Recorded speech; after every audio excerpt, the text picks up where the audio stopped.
FIFA বিশ্বকাপের high voltage সেমিফাইনালে মুখোমুখি হবে দুই পরাশক্তি দল চ্যাম্পিয়ন আর্জেন্টিনা এবং ইংল্যান্ড।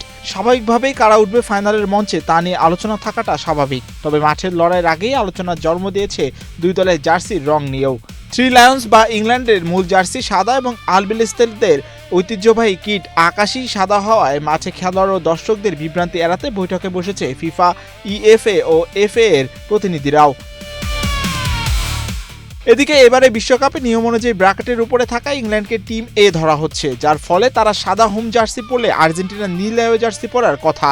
তবে এই নাটকে নতুন মোড় দিয়েছে লিওনেল মেসির দলই। আর্জেন্টিনা নিজেই নাকি ফিফার কাছে আকাশী সাদার বদলে তাদের ঐতিহাসিক নীল অ্যাওয়ে জার্সি পরে খেলার আনুষ্ঠানিক আবেদন জানিয়েছে। এই অনুরোধ যদি অনুমোদন পায় তবে তা ফুটবল প্রেমীদের ফিরিয়ে নিয়ে যেতে পারে 1986 মেক্সিকো বিশ্বকাপের সেই স্মৃতিতে।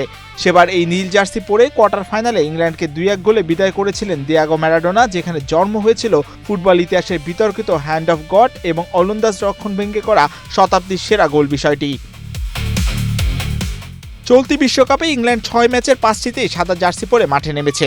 অন্যদিকে লিওনেল স্ক্যালোনির দল কেবল জর্ডানের বিপক্ষে নীল জার্সি ব্যবহার করেছিল।